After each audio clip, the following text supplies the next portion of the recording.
Hello and welcome along to the latest Liverpool Echo Blood Red podcast, a Q&A special for you today. I'm Matt Addison, your host. Alongside me are both Theo Squires and Sean Bradbury to answer all of your LFC questions.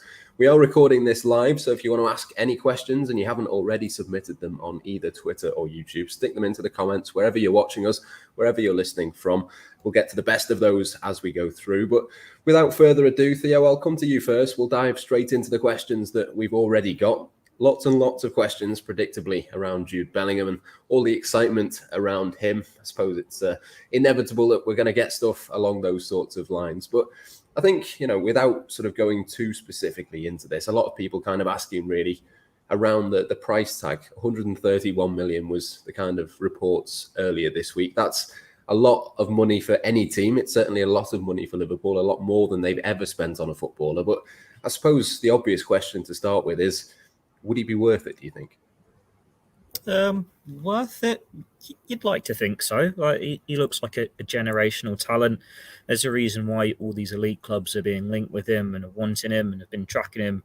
Well, it's not just since he was Birmingham City as a 16, 17-year-old when he got that Dortmund move, as it's like from, I think The Athletic did a piece saying Liverpool have actually had their eyes on him since he was like 11, 12. Is obviously a very special player.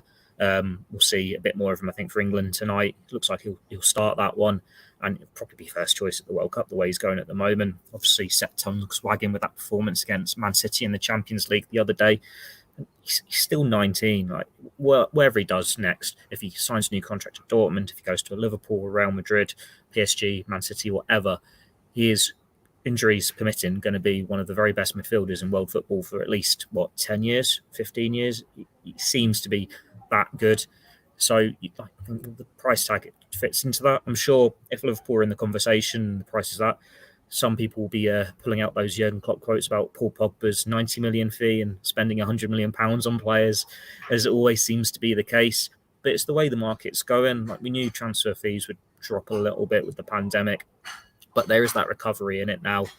And I think with Jude Bellingham, it's a case of, if Liverpool are confident they could get him, they're happy to spend the fee, because it depends on the wages and everything that comes into it. Like, if Darwin Nunez delivers, that's 85 million. If they want Jude Bellingham, it will break that club record, whatever they spent on Virgil van Dijk, 75 million. And then it's just a case of, what does Bellingham want to do? Like, we knew they were in the conversation for Aurelien Tchouameni, but he only had his eyes set on Real Madrid, so that was going to be a very hard deal to complete, and obviously they failed there. We know they've had briefest talks with Kylian Mbappe's representatives over the years, going, is there any chance? Is there any chance?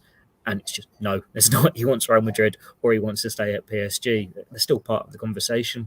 Whereas this Bellingham one, it does feel a little bit different. If there's a bidding war, probably it's going to be beyond their reach.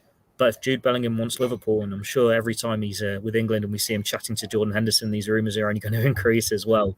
It is a deal that seems to be there for the taking. Yeah, absolutely. We'll come back to the price tag in just a second, Sean. But lots of people kind of asking about how he'd fit in at Liverpool as well. Obviously, the midfield area that Liverpool have, there's lots of very specific jobs that people do within that midfield. But from what I've seen of Bellingham, at the very least, it kind of feels a bit like he can do a little bit of all of them. I think there was the story, which I really loved, the 22. The reasoning behind that is because he can play as a 4, a 6, an 8, or whatever it is, whatever the numbers are that add up to that. It does feel like he could do a little bit of everything for Liverpool, which is exactly what Jurgen Klopp wants. Yeah, completely agree. I mean, you've seen it already this season. I think this is the thing that impresses me most about him is almost what we've seen in recent weeks. He's clearly the outstanding candidate to replenish the Liverpool midfield for years and years to come. And you're seeing what he's doing now in terms of inspiring and leading Dortmund, who had a good start to the season. And like you've already referenced, he really, really shone in that Man City game. And yeah, we've seen him on both sides of a midfield three. We've seen him sit a bit deeper in a double pivot, which, would give Liverpool some more tactical flexibility. We've seen little flirtations, haven't we, with 4-2-3-1 this season, as Klopp looks to kind of experiment a little bit and try and embed Nunez in and things like that. So, yeah, I just think there's no doubt he's versatile, he's well-rounded, he's tall and physical. He's got that key attribute as well of availability. Played so many minutes last season, and it looks like he'll be in for another stellar campaign where he's starring domestically in Europe and continuing to make a name for himself on the international stage. It's really interesting, isn't it? It's one where it's very hard to gauge. I mean, I always think back to that tweet from Henry Winter. I think it was not last month, might have been at the end of August. And, he was just, obviously, he's a big name in journalism, isn't he? I think everyone who listens to the pod will know who he is, main man at the Times. And it might have just been kind of idle conversation and 2 and 2 becoming 5. But he was chatting to a fan and he just said on Twitter, I'm looking forward to seeing Bellingham at Liverpool next year. And, the chance that this is an open secret, I suppose we've got to factor that in, haven't we? But like you guys have said, it just feels, especially with the way his season's shaping up and that he's got this platform at the World Cup to go out and deliver for England as well as his club team. If teams aren't interested now, surely by next summer there will be others knocking on the door for Liverpool. And in terms of the price tag, I think there's no doubt that he could be worth that. And we've seen what Liverpool have done with certain players, like Nunez is an obvious example. They've given him a long contract. I think he's signed up to 2028, isn't he? And there's half a dozen players, current first team stars, Diaz, Jota, a few others who were signed up to 2027. So, if Liverpool paid that big money for Bellingham and tied him down to a long-term contract and, he played 30, 40 games a season or more than that in all competitions along that line, the price tag would look like absolutely nothing. And look what happened with Virgil van Dijk, Alisson, record-breaking deals that suddenly look like not quite a pittance, but not much at all. But my only thing about the price is less would he be worth it. It's more, would Liverpool be right to be putting kind of all their eggs in that basket? Because let's say there's 130 million spent next summer on one man and it's Bellingham. In terms of midfield recruitment, huge deal, but would be a lot of reasons to be excited. But my anticipation would be that more midfielders would be leaving. And that's the question Liverpool got to ask themselves, isn't it? If 2 or 3 are going and you're just getting someone in, albeit a man who is versatile and walks into the first team, whatever combination of players you've got or you want to utilise. Yet it's the gaps in the squads issue. So that would be where the puzzle is yet to be fulfilled for me. But yeah, it's clear Liverpool are interested and there will be other suitors. And it's just a question of whether the Reds can kind of remain at the head of the pack for him. I think that's a really important point, actually. We've got Peter Duron in the YouTube comments there has made a similar point, really. If, let's say, hypothetically, Theo, that Liverpool do spend big on Jude Bellingham next summer, they convince him, they spend that money, they bring him in. I mean, it's not just going to be one midfielder, it's probably going to be 2. And then you've got the kind of forward line with potentially Roberto Firmino leaving next summer as well. It does feel like it's going to have to be Bellingham and maybe 1 or 2 more. And when we are talking about these sorts of price tags, that is going to be a consideration for Liverpool. Yeah, it will be. I don't think it's any secret that Liverpool will need more than one midfielder. When you think Oxlade-Chamberlain looks like he's going to go at the end of his contract, Naby Keita, if you made me put my head on the chopping board now and say what's going to happen with him, I'd predict he'd leave, but then he could come back from injury next month and be flying and get a new contract and be fully deserving of it. We're all very modern with our thinking now, not recency times, isn't it? That's our bias towards it. But then there are players who you've got those uncertainties over. James Milner's another one who's out of contract. There are players there Liverpool need to make these next steps for him, have this transition. I think Henderson's getting older. Thiago's getting older. But they counter that by signing teenagers who are going to be these generational talents in themselves. Like we're seeing Harvey Elliott, Fabio Carvalho, Curtis Jones, if you can finally shake off the injuries and live up to a bit of his potential. Not saying these are going to be first teamers to Liverpool guaranteed for the next 10 years, but they haven't had to spend much on them. Is it what? 10 or less than 10 million, isn't it? On those 3 combined. Compare that to 130 million. It all balances out this way. And they're going to be talented players coming through the academy who can help fill the squad up like that as well. I think they play different roles, but we've seen like the likes of Luis Comas and Ben Doak flying for the academy during the opening weeks of the season. They're players to keep an eye out for. Liverpool do have these talents coming through, but then at the same time, you're going to have to be looking at the markets for the players that you spend big on the transfer front and the ones that you can maybe get on a cheeky free transfer. I think I wrote in the summer, I wouldn't mind Gundogan from Man City. He's available on a free, works with Klopp. Be a nice little Milner replacement, offers some goals. Whether that's a possibility, I'm sure it's more just my personal preference at the moment. But there's going to be plenty of speculation there, and it's what Liverpool need look at it and what they need to do. Like there are plenty of players that you could say need to be moved on, but it's a gradual transition. That's why they focused on revamping the attack, getting in Nunez, getting in Carvalho, getting Elliott more game time. Moved on Sadio Mane. And then it's the midfield. You look at the defence, that'll be the case in a couple of years when they have to look at that. Canate there, they've got Gomez, but it's like, with Tsimikas now pushing to be a starter. it's all this gradual transition. Liverpool, they think think windows in advance, and that's why perhaps it's not as big an issue as it might seem now. And you say, well, 130 million, it's a lot for Liverpool. But I swear, for 3-4 years now, we're going, oh, it's going to be a big transfer window for Liverpool. They're going to spend big. They only get 1 or 2 players. They've got to be enough there. When you've got to roll the dice and bring in a big player and then still have enough left, I'm sure they will. They've reached Champions League finals and competing for the Premier League. They're going to have the finances there to strengthen the squad accordingly when they need to. Because if they don't, they're not going to be able to compete for these honours and stay at the highest level anyway. Yeah, the finances has come up a few times within these questions. We did a podcast with Dave Powell about a week or so ago. So if people want to listen to that, he does explain why Liverpool can afford to go for Jude Bellingham. They could have done a bit more this summer as well, potentially, but chose not to. And all of that kind of thing is really interesting in terms of the wider transfer plan. But just before we move on from Bellingham, Sean, just one more question from Shyam in the YouTube community comments. He asks, if Liverpool do wait for Bellingham, and even if they get it right, what's essentially the sacrifice this season for doing that? Have Liverpool taken a short-term risk or a short-term possibly backward step to get Bellingham in the long term? Or do you think even without him this season, they can go on and sort of achieve what would have been their expectations across the summer? It's a difficult one.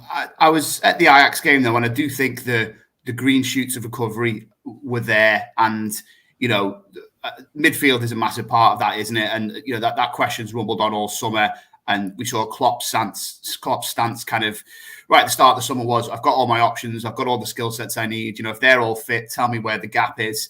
And I still think that was broadly right, but then the gaps just opened up across the whole squad, really, didn't they? Or certainly almost half of those midfielders and several of the senior men were out, and suddenly it looks really problematic. But I just think if you look back to that Ajax game, and you can add extra options on top of that by the time Brighton rolls around, and if a clutch of players stay fit for all of October and all the way up to the World Cup, I think Liverpool will be in a very different position by the time that comes around. I mean, just to refer back to Ajax, I know you've got to qualify this a little bit because it was only one game, and we did a pod the other day and we were saying, was it a turning point?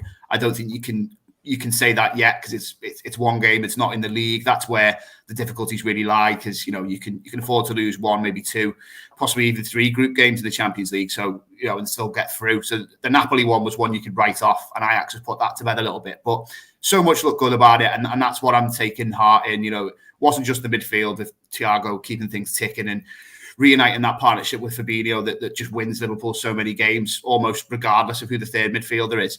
But Matip playing again and letting the back line kind of squeeze up, his ability to bring the ball out of defence. Tsimikas was excellent in a creative sense, and a couple of positional question marks at times, but he's still learning the ropes, isn't he, and still having exposure at a high level in games like that. And the thing for me with the way it looked against Ajax was a real excitement about who the midfield options again and who you can bring in as that third player, because like Theo was saying before about Keita, it's just going to be so interesting, I think, what happens to him in the weeks to come, because an option like him or Curtis Jones coming in to relieve a bit of the pressure, I think, that's built on Harvey Elliott and just offer a kind of rotation to get Liverpool through October and have different angles of attack, and present one problem to a team in midweek and then something different at the weekend will be massive. But the way Liverpool were against Ajax, I just thought Jota was absolutely key in terms of setting the press, and him, Diaz and Salah were like men possessed up front. But just in general, that system struck me as one that would suit Nunez a bit more. So I think that's another thing that I'm more and more excited to see. It's like if everything behind where Darwin Nunez plays is a bit more back in sync, back in rhythm, doing the things that you expect the Liverpool side to do, squeezing the play and just kind of setting things up for him to be a bit more dangerous. Someone like Tsimikas, being really accurate with set pieces and his delivery from open play and finding Nunez in the air or just in the box. I think there's reasons to be excited. And, no doubt the pressure is on Liverpool. I mean, like that Brighton game is one where, they've just got to win it, really, haven't they, to kick on and try and catch up with City. But I think, to go back to that question, I think there's still a lot of reason to believe. And, Haaland coming in and slotting in like he has at City was always going to make the Premier League picture quite intimidating. But I do think under that, City have been I don't think they've been perfect at all. There's been a couple of games where they've conceded a few. Obviously, there's been a couple of games that they haven't won, and not in any way saying that they've kind of been flattered by Haaland, but he's scored a few early goals and opening goals, but he's also added to his tally by just absolutely crushing teams and being lethal on the counter attack. And one good breakaway and he just buries the ball, and obviously that's a huge trait to have.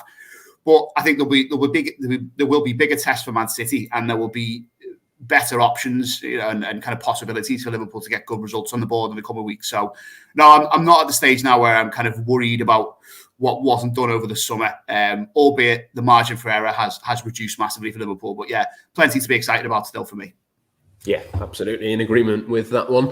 We are going to move on from Jude Bellingham in a second. And in fact, I'm going to make this question other than Jude Bellingham. But Mr. Jinx on YouTube has asked, who could or should Liverpool go all out for in the transfer market? So I'll come to you both on this. I don't know who wants to come in first. If there's an obvious answer jumping out at you, then go for it. But I will say with that question, let's make it other than Jude Bellingham, because I think that's probably all three of our answers to this question.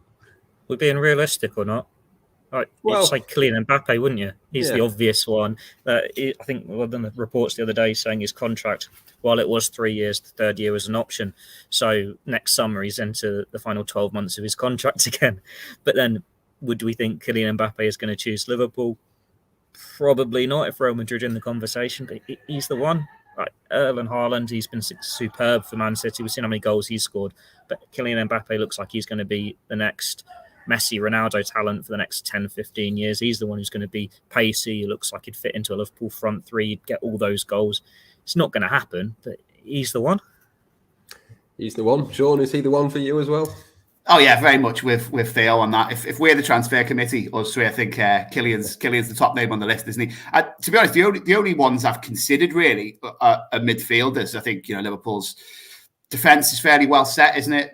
At some point further down the line, maybe as the centre backs age, that'll become an issue. But hopefully, Calvin Ramsay starts to show a bit when he's fit and ready to go and can be a deputy for Trent. We're seeing what Tsimikas can do now to fill in for Robertson. Up front, obviously, there's the Nunez question, which I'm confident will be resolved in the weeks to come. And you might think there's a little bit of depth to be filled in around there. There's a couple of games so far this season where you think, oh, well, where's that Origi option, that slight wild card, whether it's a presence in the box or someone even like a Shaqiri who just offers something a little bit different. But that's kind of like just playing around the edges, really. It's clearly a midfielder. And the two that I've not seen a lot of, but I've read a lot about, and we've done pieces on, we've kind of tactically assessed them and gone down into their numbers. One is a player who there were whispers around this summer, and that's Konrad Laimer of Leipzig. And the way suggestions that he was one player LFC might have had a little look at in the summer before obviously settling for Arthur Melo late on in the window and getting him in on loan. And, I think he's 25. He's got that good mix of international and domestic experience. Slight concerns around his injury record. I think he had one big ankle issue that kept him out for a whole season. And he's played a fair bit of football since then. That was a couple of seasons back. But, it's been at times in fits and starts. And he's had a lot more games than he has minutes, if that makes sense. You might look at the bare stats and think, oh, well, he plays a lot. But slight issues there, and obviously that's not what Liverpool needs. Like we said before about Bellingham, and we've always said about the likes of Wijnaldum, you want availability, though. You want Klopp to have options and to be able to plan for them, and to have them over certain runs of games and use them as he likes. But I think he's interested in it, and the fact his contract, I think, expires next summer. So there was talk of would he be available for 20, 25 mil around that the window just gone. Well, obviously, if he doesn't extend his deal, that gets a lot less as time goes on, be it January or next summer. And the other one, and to be honest, I'm almost utterly sold on this by one Andrew Beasley article that he wrote for us. It's a guy called Ibrahim Sangare, who plays for PSV, Ivory Coast International. And he just sounds like he's got absolutely everything that Liverpool need in terms of, he can pass the ball progressively. He's a front foot defender. He tackles well. He regains possession high up the pitch. I'd say to everyone listening, just go and have a little read of this. And, it was a good article and kind of sold him quite well. And it was based initially on rumours from the Italian media that Milan, Chelsea, Liverpool and others are sniffing around him. He might have a release clause of around 30 million in his contract, which does run for a few more years. But this is the thing, and I think this brings it back to what I was saying before about Bellingham. There's two midfielders, and okay, they're slightly names off the top of my head, and no suggestion Liverpool have interest in Sangare and only kind of whispers around Lima from over the summer. But, if you could get both of those players for, even at a conservative estimate like 60 million or something, it would be less if as Lima's contract ticks down, it could even be for nothing next summer. Then, that's comparing that to putting everything into Bellingham is I just think something Liverpool are going to have to consider. Or do you say Bellingham plus someone like Lima on a free, and then that's two of the slots that Theo was talking about next summer if Ox, Keita, possibly Keita, Milner leave are filled. So yeah, I just think it's midfield and it's that extra depth, someone who can fill in for Thiago, someone who can provide energy and make sure Liverpool don't get stuck in kind of little ruts like they did against Fulham, where they were just out-battled in midfield. And I think it's a couple of players. And yeah, I know we're not allowed to say Bellingham, but he would be the one. Mbappe would be also right up there. But yeah, I think there's other options floating around that Liverpool should be considering and having a little look at ahead of next summer. Yeah, Sangare's the PSV lad, isn't he? Yes. Because it was an interesting one with him, because he signed a new contract, didn't he, in the summer? But then Rangers knocked PSV out the Champions League, and Chelsea were apparently after him on like deadline day before Liverpool had to go in bargain hunting and get in Juventus knockoffs. He's an interesting one because you say with Liverpool's midfield, like getting Bellingham, that's that transition. Then what is next?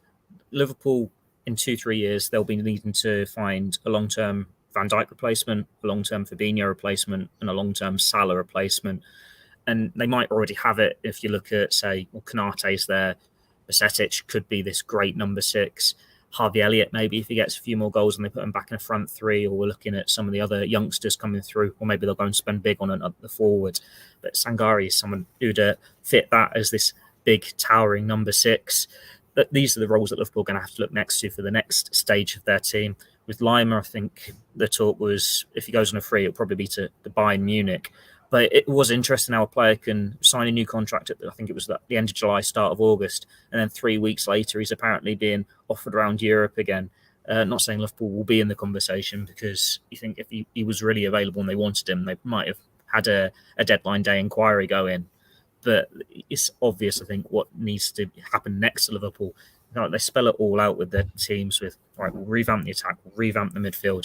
What is next is those 3 key roles, the players that have been so vital for getting them to where they are now, replacements for them, names that will emerge. We can't really pluck them out of thin air now, because you'd like to think you get another 3-4 years out of each of the 3 I've mentioned, but that'll be the next one. Down the line, we're looking at who is the next Mohamed Salah, who is the next Fabinho, and who is the next Virgil van Dijk.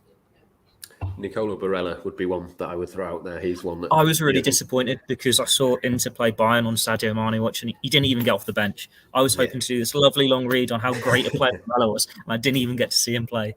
Yeah, Jurgen Klopp, a big fan of him as well. But quite whether financially him and Bellingham in one summer would be too much to ask for, who knows? Let's wait and see. But we'll move on to some other non-Bellingham and non-transfery type things.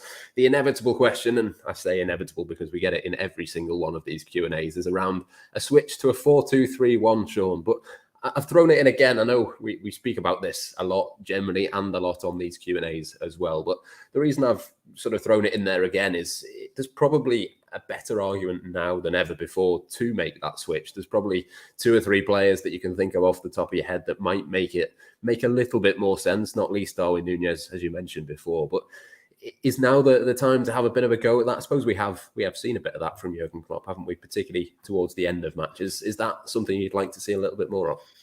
Oh, absolutely. To be honest, when we do our team selections pre-game and put those out on the website, I've been banging the drum for it for quite a while, and to see it from the start, because, okay, it's been perhaps mixed results when, as you say, we've seen those flashes in the last half hour or 40 minutes of certain games.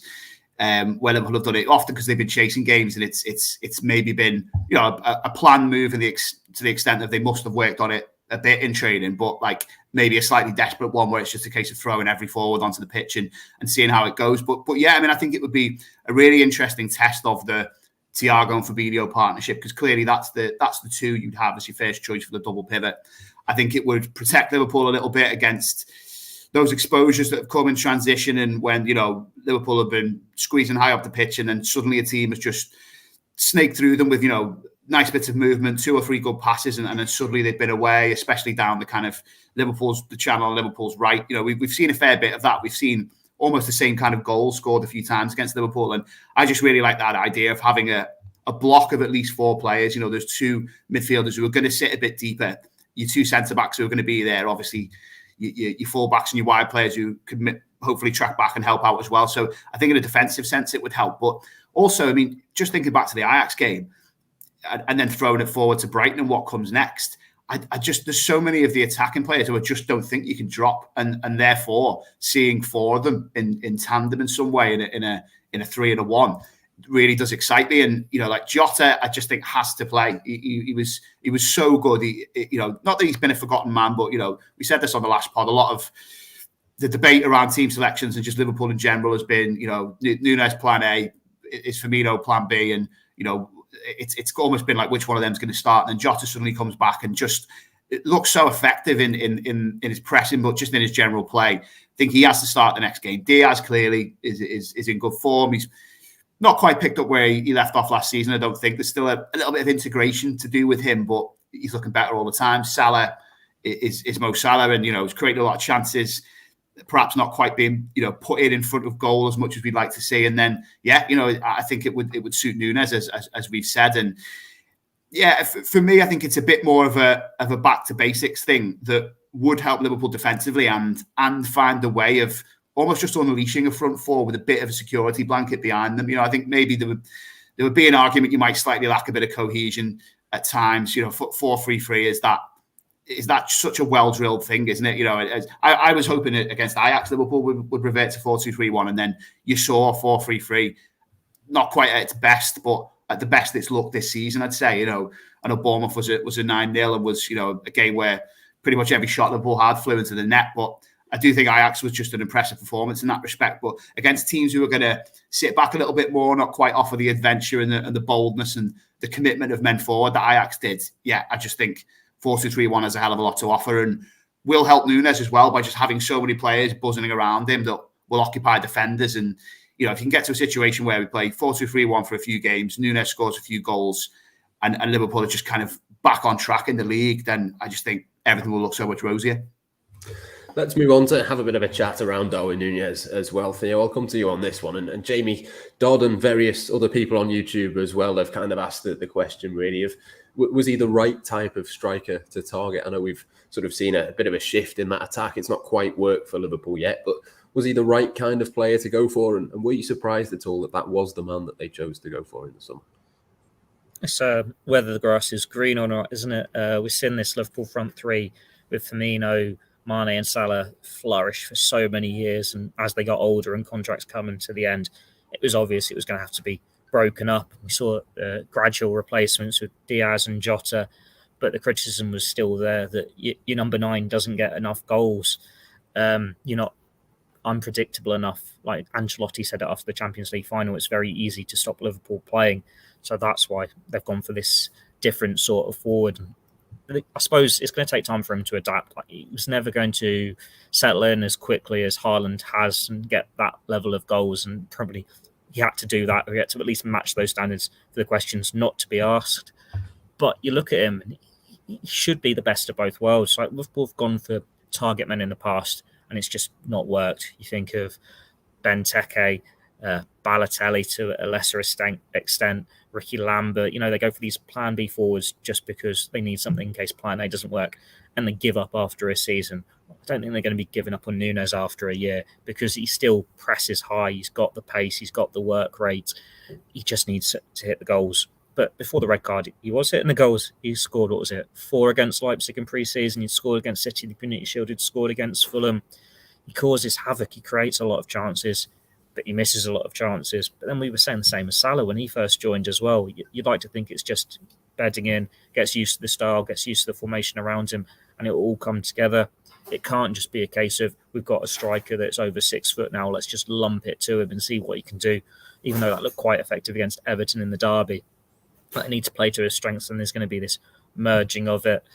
It's one where Firmino was so effective, but there was always those claims of, well, he's not scoring enough goals. You needed that goal scorer, the number 9 who could do it. Well, they've got that now in Nunez, and it's either this works and this is the new Liverpool, and they've got another forward who can score all the goals and they're now unpredictable and they can take it to the next levels, or he's just going to be an upgrade on Origi, and they'll maybe put someone else there in at a false nine, or we'll see more of Jota. But this is Liverpool in the sense of it's not the same 11 week in, week out. They do rotate it, like as good as Jota was against Ajax, and he might start against Brighton. But it's Man City at home in a couple of weeks. Would you say Jota's starting that, or is he going to go Firmino? Is he going to go Nunez? It's still unpredictable for that lineup, and that's partly why they brought Nunez in. So they have this variety of options, so they can do different things, and hopefully it will be a success long term. It's just waiting for him to get on the goal run. But if we were having this conversation a month ago before the red card, we wouldn't be as concerned about him as it is. It's just that 3-game suspension along with 2 games suspended. It's looking a bit worse than it actually is.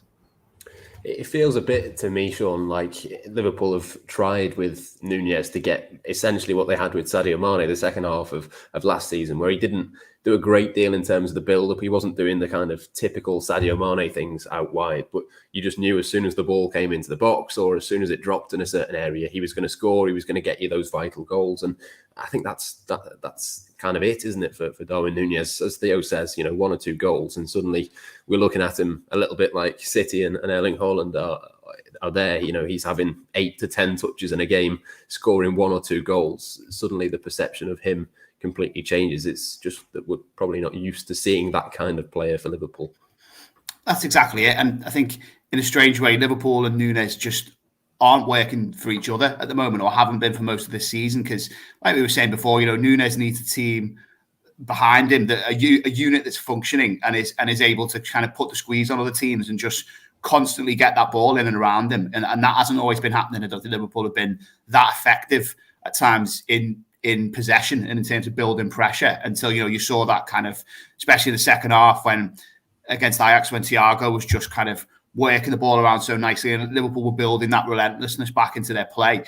And, I think there've been question marks over both fullbacks. I think Robertson's had a great season so far. Trent's been in and out, has had a couple of decent games, but I think he'd agree as well. He's been below his level, and that's a big factor in getting the ball into Nunez. And then obviously, as you guys have alluded to, Liverpool need a Nunez who isn't headbutting people and getting suspended, which just hasn't helped them at all. But I think if you look at all of Liverpool's other attacking options that have been, the big ones who've been signed in the Klopp era and have come in and made a real difference, there's still so much reason to give Nunez a lot more time, because, like Diaz last season, I think it's always a little bit easier if you're coming into Liverpool attack as one of the wide forwards, because, there's a lot on you, but look at last season, we're aware, because Klopp talked about it, that he didn't overburden Diaz tactically. He almost just said, go on, be unpredictable, go and show us what you can do, and then we'll wait till the summer to really drill down into your relationship with Robertson or Tsimikas, how the left-hand side works and how, you're integrated into the team as a whole.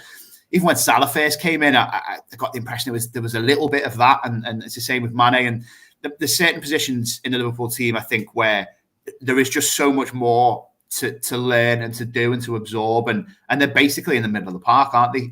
Either in attack or in central midfield. Like, if you're one of the 3 in midfield, you're part of a unit that's doing the job of 4 people effectively in terms of where you've got to be, what you've got to cover, what you've got to provide to the team. And like we've been saying already about Firmino and Jota, I think what impressed me so much about Jota against Ajax was that it was very Firmino-esque. It was Firmino and his pomp. It was, he was the main pressing trigger. He was doing it effectively, and he looked alert and lively virtually every time he got the ball as well, whether it was to fashion a chance for himself or to create one, which obviously he did. And Firmino and Jota have just had so long, haven't they now?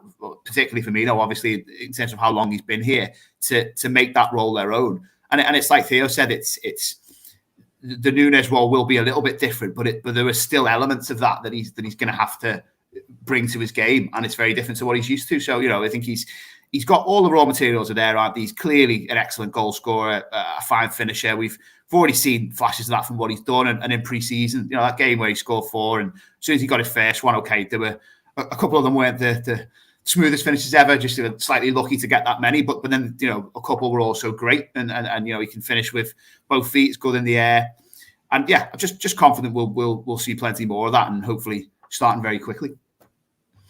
Yeah, certainly. Hopefully over the next few weeks heading into the World Cup, I think the World Cup could be interesting as well in terms of sort of when players get knocked out. If Uruguay don't go particularly far, maybe that'll give Darwin Nunez a bit more time on the training pitch and all of that sort of thing. But we'll come to that as and when we come to it. Last question then. Hero on YouTube asks, where is Calvin Ramsay? Now, I'm not going to ask you that directly, Theo, because it would be a fairly simple answer as he's injured. But I suppose the question, the wider point around Calvin Ramsay, and I suppose it links a bit with what we were talking about with Trent at certain points in this season of kind of rotation and where he fits in. Calvin Ramsay has kind of been a big miss in terms of the rotation you feel for Liverpool so far. But I suppose how big a role would you have expected him to have, even if he had have been fit so far? He doesn't maybe feel like one who was going to come in and start loads of games and take loads of minutes.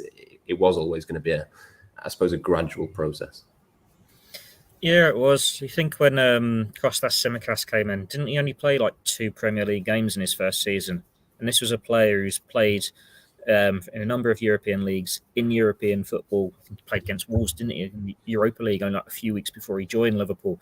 So with a lot more experience, and he took time, and it's only really 18 months in when we saw him, oh wait, he's actually a pretty good deputy here.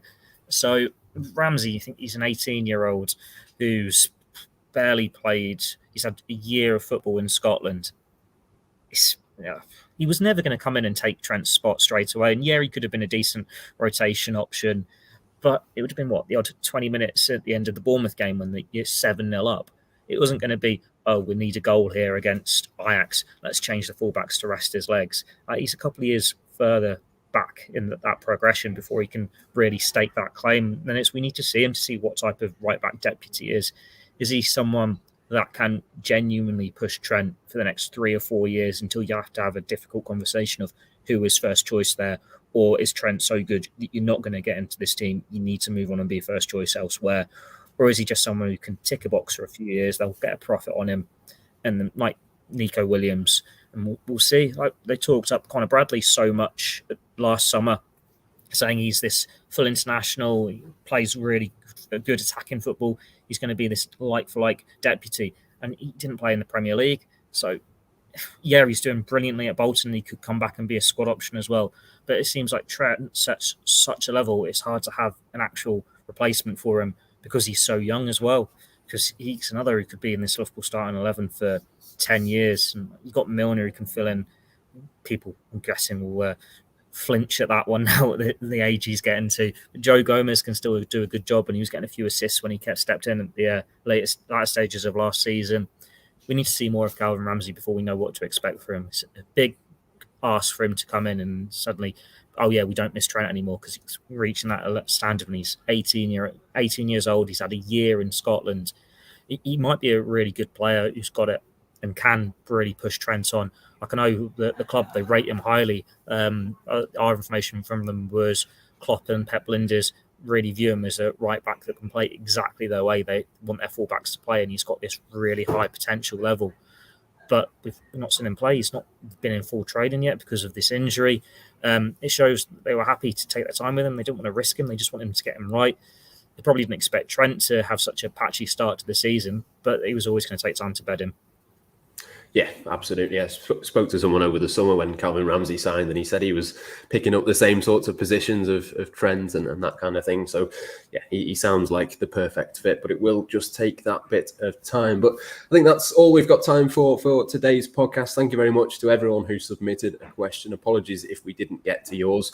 No men's game, of course, this weekend, but the Legends are playing on Saturday. LFC Women at Anfield on Sunday against Everton as well. So make sure you're across the Liverpool Echo's website and Blood Red for all of the updates around all of those things. If you've not signed up to the new Liverpool.com newsletter yet, make sure you're onto that as well. Bonus content from our writers, including David Lynch and Analysing Anfield's Josh Williams, every single weekday straight to your inbox.